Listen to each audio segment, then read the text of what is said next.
Terima kasih, Herma Hamza. Eh, Ya, dari Prodi Sistem Teknologi Informasi dengan NIM 64110400023. Sini saya ingin membahas tentang analisis kota cerdas dengan latar belakang, yaitu kota cerdas yang memiliki penduduk dengan 2,5 jiwa yang mengalami perkembangan yang begitu pesat dalam beberapa dekade terakhir, yang mana itu sekitar hampir 40%. Namun infrastruktur dari kota tersebut, khususnya dalam transportasi, itu tidak mengalami perkembangan, yang mana membuat masalah dan semakin parah setiap tahunnya, seperti kemacetan lalu lintas yang menjadi hal umum, terutama di jam sibuk, yang mana kemacetan tersebut bisa mencapai 2,5 jam per harinya. Dan tingkat polusi yang semakin meningkat juga, hingga mencapai kondisi tidak sehat yang disebabkan oleh emisi kendaraan bermotor. Penggunaan transportasi umum juga tercatat hanya 23% karena penggunaannya, karena kurangnya dari informasi yang jelas, jadwal transportasi umum yang tidak pasti, dan akses yang sulit.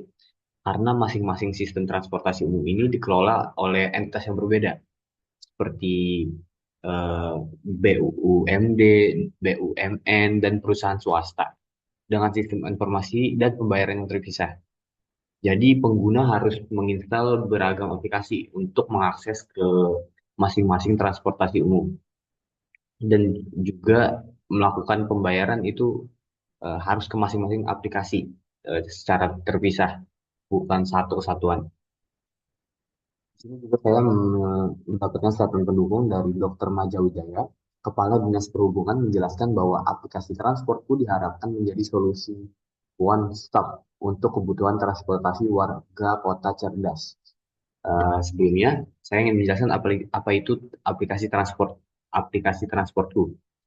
Aplikasi transportku adalah aplikasi yang ingin pemerintah buat untuk menangani masalah, khususnya pada transportasi umum yang yang yang menyebabkan seperti masalah yang ada saya sebutkan sebelumnya, di mana beliau menyampaikan beberapa harapan dan tantangan, seperti selama ini warga kami mengalami kesulitan dalam navigasi sistem transportasi kota karena informasinya itu tersebar di berbagai platform. Ketika seseorang ingin berpergian dari perumahan damai, contohnya ya, perumahan damai di pinggir kota ke kawasan bisnis sentral, mereka mungkin perlu menggunakan bus, lalu kereta, dan mungkin bike sharing untuk kilometer terakhir.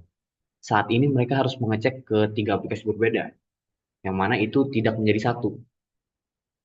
Nah, eh, dan memperkirakan waktu transit dan membawa tiga kartu pembayaran berbeda. Ini sangatlah tidak efisien. Beliau juga menambahkan, kami juga ah, transportasi umum sering mengeluh tidak tahu kapan bus atau kereta berikutnya akan tiba. Beberapa rute bus kami sudah memiliki GPS, tapi datanya itu tidak terintegrasi dan sering tidak akurat. Ketidakpastian ini mendorong warga untuk eh, lebih memilih membawa kendaraan pribadi, jadi tidak menggunakan transportasi umum. Yang mana hal tersebut juga menyebabkan kemacetan yang mencapai 2,5 jam per harinya. Eh, dan Ibu Ani Pratiwi, Kepala Divisi Pembayaran Digital, menambahkan, kami ingin sistem yang memungkinkan pembayarannya itu terintegrasi. Seperti, bayangkan nih, kita jadi nggak perlu mengakses, misalnya ingin menggunakan bus, harus di aplikasi busnya, harus kalau mau kereta di aplikasi keretanya doang. Jadi kami tuh ingin menggunakan satu aplikasi aja, satu dompet digital atau kartu untuk ke semua perjalanan, yang mana itu dengan diskon untuk perjalanan multimoda, untuk berencana menerapkan sistem poin loyalitas untuk mendorong penggunaan transportasi umum dan opsi ramah lingkungan. Dan Bapak Darmawan dari Divisi Analisis Data menjelaskan kebutuhan lain. Transportku bukan hanya untuk pengguna akhir. Kami membutuhkan dashboard analitik yang memungkinkan untuk dapat menganalisis pola perjalanan, identifikasi bottleneck, dan membuat keputusan berbasis data tentang pengembangan infrastruktur transportasi di masa depan. Beberapa kebutuhan yang tambahannya teridentifikasi yaitu para komuter mengingat notifikasi real time tentang gangguan layanan dan alternatif rute. Dan juga wisatawan membutuhkan informasi tentang rute pariwisata dan tiket khusus turis. Dan juga ada penyandang disabilitas yang memerlukan informasi tentang aksesibilitas fasilitas dan kendaraan. Dan juga pelajar, mahasiswa atau mahasiswa menginginkan info tentang diskon diskon khusus dan rute ke institusi pendidikan. Dan juga pelaku bisnis yang membutuhkan layanan transportasi logistik untuk pengiriman dalam kota. Beberapa tantangan teknis yang dihadapi itu termasuk seperti mengintegrasikan data dari berbagai operator transportasi dengan sistem yang berbeda-beda dan memastikan keamanan data pengguna dan transaksi pembayaran. Mengembangkan algoritma rute optimal yang mempertimbangkan berbagai moda transportasi, menyediakan informasi real-time yang akurat tentang kedatangan dan keberangkatan, mengakomodasi penggunaan offline dalam area dengan konektivitas terbatas. Terakhir untuk Maya Wijaya juga menekankan dia tidak hanya ingin aplikasi yang berfungsi secara teknis, tapi juga dapat beradaptasi dengan pertumbuhan kota dan juga kemajuan dari transportasi untuk kedepannya.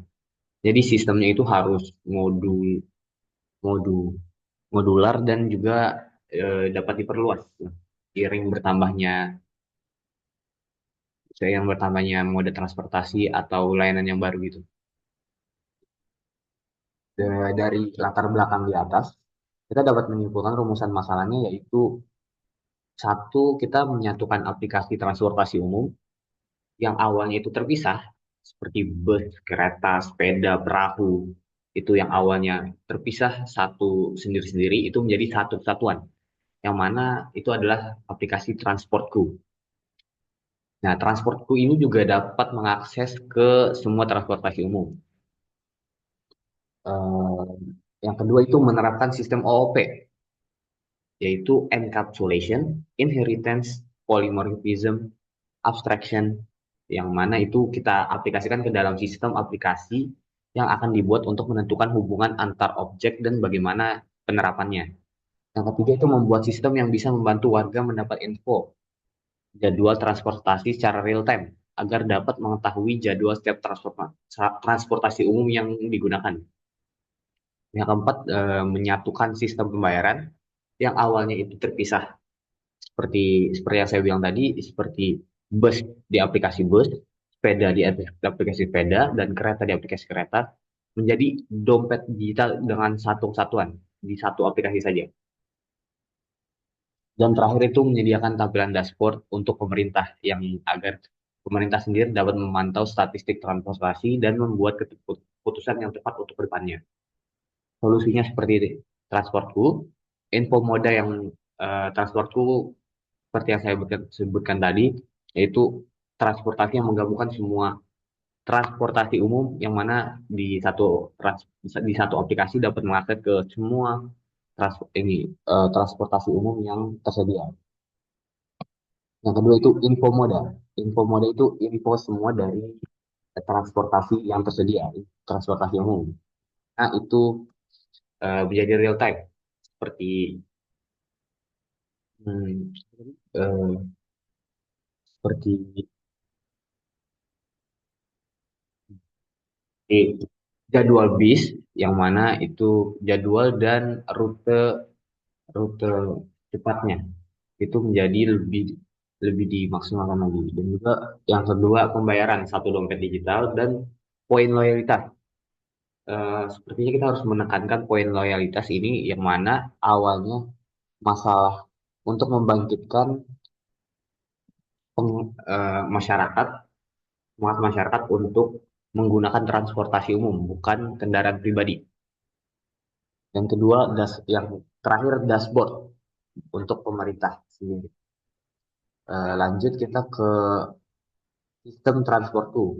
Saya di sini menggunakan sistem ERB, yang mana di sini ada atribut admin atau pemerintah, yang mana dia dapat mengatur rute, mengelola transportasi umum atau moda, dan melihat laporan statistik. Yang mana laporan statistik itu bakal berkaitan dengan transportasi umum, dan di sini ada pengguna yang mana dia dapat menerima notifikasi, membeli tiket, yang mana tiket dapat digunakan untuk mm, mengakses rute, dan rute akan dijalankan oleh transportasi umum. Dan juga pengguna dapat melakukan pembayaran dengan memiliki dompet, yang mana di dompet itu digunakan untuk melakukan pembayaran. Oh ya, dan juga tiap eh, pengguna selesai melakukan pembayaran atau melakukan transaksi, maka pengguna akan mendapatkan poin loyalitas,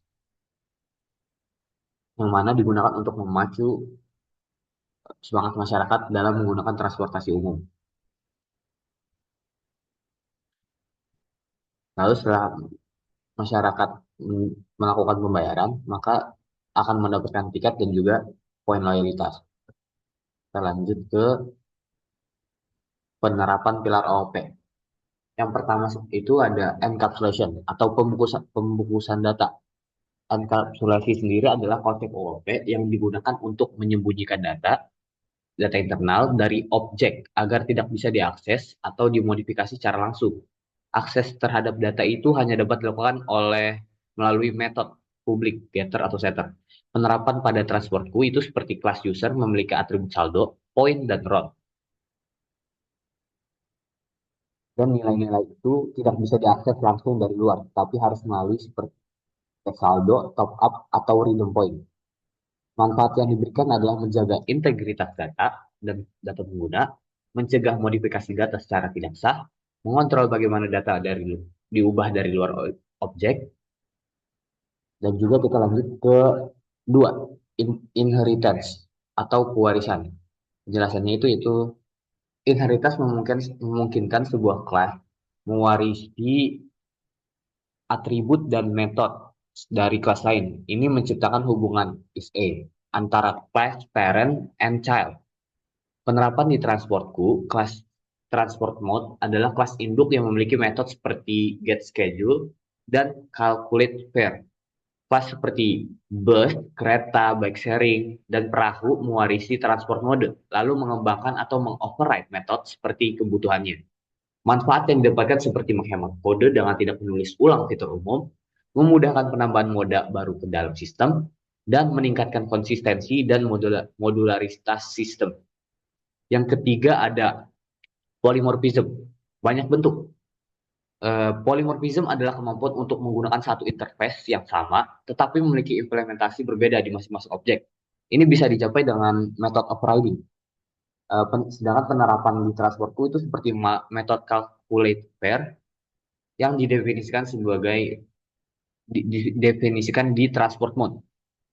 Akan tetapi bus itu hanya menghitung tarif per kilometer, bike sharing bisa gratis untuk 30, seperti bus menghitung tarif per kilometer, bike sharing bisa gratis untuk 30 menit pertama, dan ride hailing pakai sistem tarif dinamis.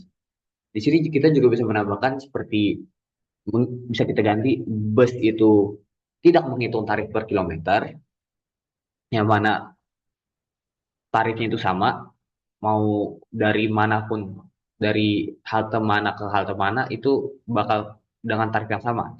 Kita ganti dengan kereta yang mana menghitung tarif per kilometer seperti 30 kilometer atau 25 kilometer per tarifnya. Lalu saat objek dipanggil lewat referensi transport mode, metode calculate fare akan menyesuaikan jenis objeknya secara otomatis. Dengan manfaat, kode jadi lebih fleksibel dan dinamis, tidak perlu tahu objek spesifik, cukup tahu interface-nya, memudahkan penanganan multimoda trip. Dan yang terakhir ada abstraction, penyederhanaan kompleksitas.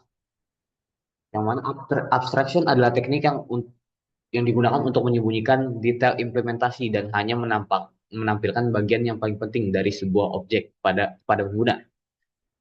Dengan penerapan di transportku itu seperti kelas transport mode yang mana adalah abstrak class. Ia hanya mendefinisikan metode seperti get schedule dan calculate fare tanpa mengimplementasikannya. Tapi implementasi spesifiknya bisa diarahkan ke subclass seperti bus, kereta, dan lain-lain. Dengan manfaat menyederhanakan kompleksitas sistem, developer hanya perlu tahu apa yang bisa dilakukan objek tanpa harus tahu bagaimana cara kerjanya di dalam, dan memudahkan kolaborasi dan ekspansi sistem.